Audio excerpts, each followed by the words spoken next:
আজকে আমরা পড়ব chapter 4 powers of superior officers of police and aid to the magistrate and the police section 31 থেকে 34। এবার দেখো এখানে বলছে powers of superior officers of police.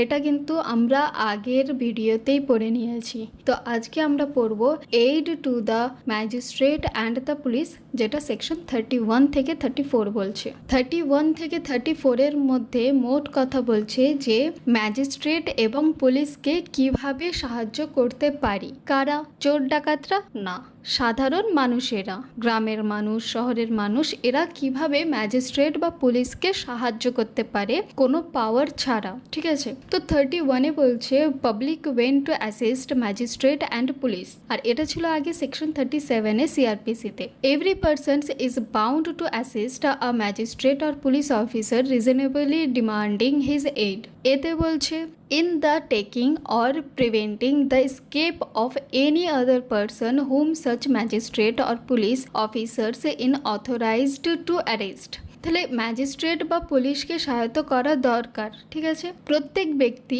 আইনতভাবে বাধ্য, যদি কোনো ম্যাজিস্ট্রেট বা পুলিশ অফিসার যৌক্তিকভাবে সাহায্য চান তাহলে তাকে সাহায্য করতে হবে। কিভাবে? এতে বলছে কোন কোন ক্ষেত্রে সাহায্য করতে হবে। গ্রেপ্তার বা পালায়ন রোধে, দেখা যাচ্ছে কোনো ব্যক্তি পালিয়ে যাচ্ছে, ঠিক আছে, মানে কোনো ব্যক্তি গ্রেপ্তার করার অনুমতি আছে অথবা গ্রেফতারকৃত ব্যক্তির পালানোর চেষ্টা করছে, তখন তাকে রোধ করতে হবে, ধরতে হবে, তাকে পালাতে থেকে ঠেকাতে সাহায্য করতে হবে। বিতে বলছে in the preventions or separations of a breach of the peace. তাহলে শান্তি ভঙ্গ প্রতিরোধ, কোনো ব্রিচ অফ পিস প্রতিরোধ বা দমন করার ক্ষেত্রে, ঠিক আছে, মানে কোথাও হয়তো ব্রিচ অফ পিস হচ্ছে, দাঙ্গা করছে, শান্তি ভঙ্গ করছে, সেটা রোধ করতে সাহায্য করতে হবে। সিতে বলছে in the preventions of any injury attempted to be committed to any public property. কেউ যদি সরকারি সম্পত্তি ভেঙে দিচ্ছে, মানে সরকারি সম্পত্তি রক্ষায় যদি কেউ কোনো পাবলিক প্রপার্টির ক্ষেত্রে পাবলিক প্রপার্টির ক্ষতি করার চেষ্টা করে, তাহলে সেই ক্ষতি প্রতিরোধ করতে সাহায্য করতে হবে। 32-তে বলছে aid to persons other than police officer executing warrant. When a warrant is directed to a persons other than a police officer, any other persons may aid in the executions of such warrant if the persons to whom the warrant is directed be near at hand and acting in the executions of the warrant। তাহলে police ছাড়া অন্য ব্যক্তিকে নির্দেশিত ওয়ারেন্টের ক্ষেত্রে সহায়তা, যদি কোনো warrant police officer ছাড়া অন্য কোনো ব্যক্তির উদ্দেশ্যে জারি করা হয়, তাহলে অন্য কোনো ব্যক্তি ওয়ারেন্টের কার্যকর করতে সাহায্য করতে পারেন। তবে শর্ত হবে যে যার উদ্দেশ্যে ওয়ারেন্ট জারি হয়েছে তিনি তার কাছাকাছি থাকতে হবে, মানে নিয়ার অ্যাট হ্যান্ড উপস্থিত থাকতে হবে, এবং তিনি নিজেই ওয়ারেন্টের কার্যকর করার কাজ করছেন। মানে সহজভাবে বলি যে ওয়ারেন্ট যদি কোনো সাধারণ ব্যক্তি বা বিশেষভাবে নিযুক্ত ব্যক্তিকে দেওয়া হয়, তিনি যখন সেটি কার্যকর করছেন তখন অন্য কেউ তাকে সাহায্য করতে পারে, কিন্তু সেই ব্যক্তি উপস্থিত থাকতে হবে। ঠিক আছে, মানে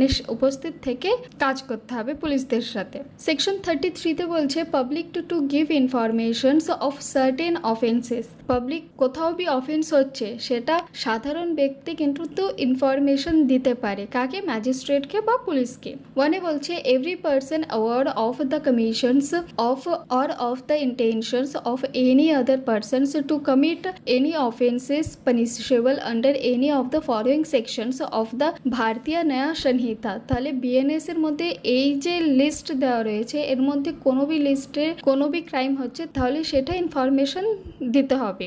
shall in the absence of any reasonable excuse the burden of proving which excuse shall lie upon the persons so award forthwith give informations to the nearest magistrate or police officers of such commissions or intention। তাহলে যেখানে যেই অফেন্সটা ঘটছে, মানে যেখানে একটা ঘটনাটা ঘটছে, সেই ঘটনার যে ব্যাখ্যা, সে তো গিয়ে ম্যাজিস্ট্রেট বা পুলিশকে গিয়ে বললো যে স্যার এই জায়গাটায় এই ঘটনাটা ঘটে গেছে, ঠিক আছে, কিন্তু ও যে ইনফরমেশনটা দিচ্ছে সেটা প্রুফ করার, মানে বার্ডেন অফ প্রুফ, যে ও যে সত্যিই কথা বলছে সেটা প্রমাণ করার দায়িত্বও কিন্তু তারই থাকবে। কি বলছে যে গুরুতর অপরাধ সম্পর্কে তথ্য দেওয়ার বাধ্যবাধকতা। যদি কোনো ব্যক্তি জানেন যে কোনো নির্দিষ্ট গুরুতর অপরাধ ইতিমধ্যে সংঘটিত হয়েছে অথবা কোনো ব্যক্তি সেই ধরনের অপরাধ করার ইচ্ছা প্রকাশ করছে, তাহলে তিনি আইনত বাধ্য সেই তথ্য কর্তৃপক্ষকে জানাতে। এবার এখানে বলছে কোন কোন আইনের ক্ষেত্রে এটা প্রযোজ্য হবে। এই ধারায় প্রযোজ্য হবে, মানে বিএনএসএস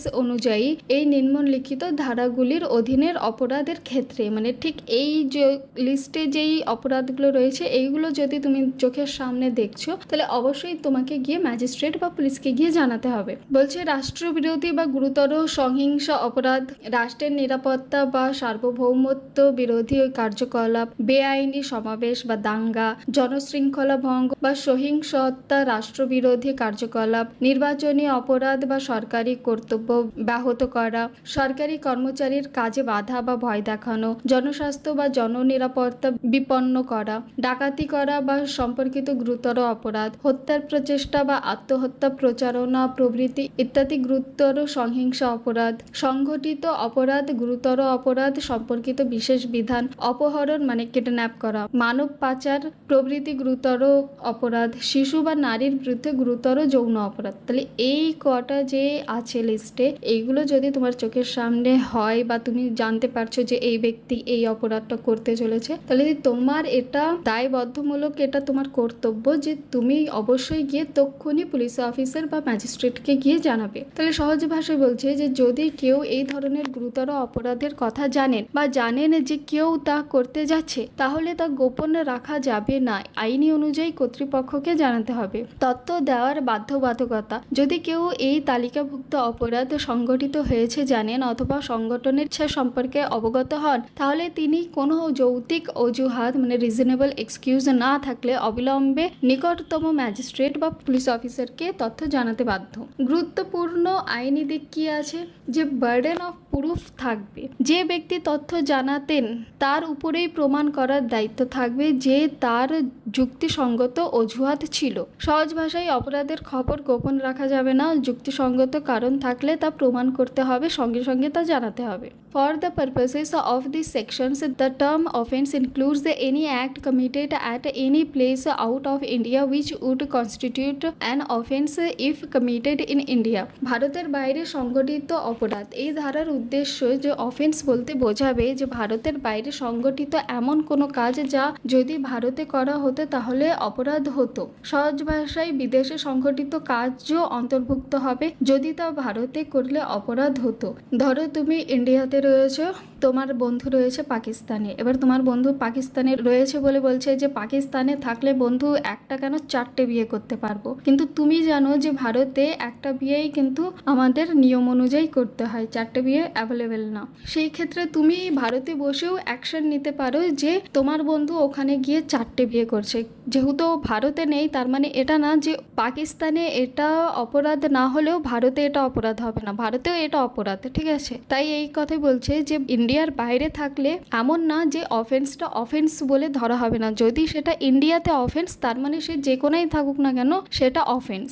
সেকশন 34 বলছে duty of officers employed in connections with affairs of a village to make certain report. ওয়ানে বলছে every officers employed in connections with the affairs of a village and every person residing in a village shall forthwith communicate to the nearest magistrate or to the officers in charge of the nearest police stations whichever is nearer any information which he may possess respecting। তাহলে গ্রামের কর্মকর্তা ও বাসিন্দাদের তথ্য জানানোর বাধ্যবাধকতা করার বাধ্য।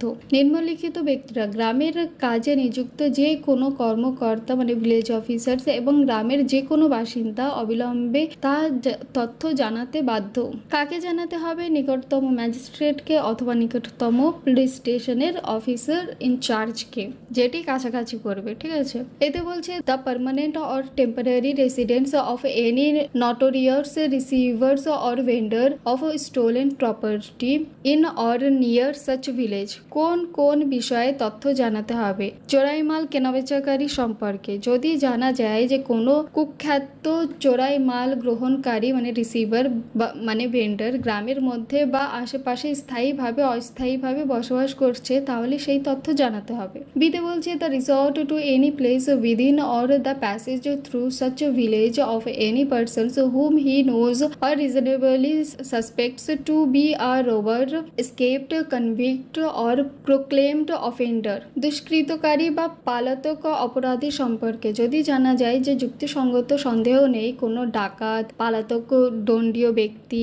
অথবা ঘোষিত অপরাধী গ্রামে এসেছে বা গ্রামের মধ্যে দিয়ে গেছে, তাহলে সেই তথ্য জানাতে হবে। সিতে বলছে the commissions of or intentions to commit in or near such village any non bailable offence or any offence punishable under sections 189 and section 191 of the ভারতীয় ন্যায় সংহিতা 2023। তাহলে অজামিনযোগ্য অপরাধ বা বিশেষ অপরাধের ক্ষেত্রে গ্রামের কর্মকর্তা বা বাসিন্দারা জানতে বাধ্য যদি গ্রাম বা গ্রামের আশেপাশে নন বেলেবল অফেন্স মানে অজামিনযোগ্য অপরাধ সংঘটিত হয় অথবা এমন অপরাধ করার ইচ্ছা মানে ইন্টেনশন রয়েছে এই সম্পর্কে জানা যায়, অথবা ভারতীয় ন্যায় সংহিতার ধারায় 189 এবং 191 এর অধীন অপরাধ সরকারি কর্মচারীর কাজে বাধা বা ভয় প্রদর্শন সংক্রান্ত অপরাধ। সহজ ভাষায় হচ্ছে যে অজামিনযোগ্য মানে নন বেলেবল অফেন্সের অপরাধ সরকারি কর্মচারীর কাছে বাধা বা খবর গোপন রাখা যাবে না।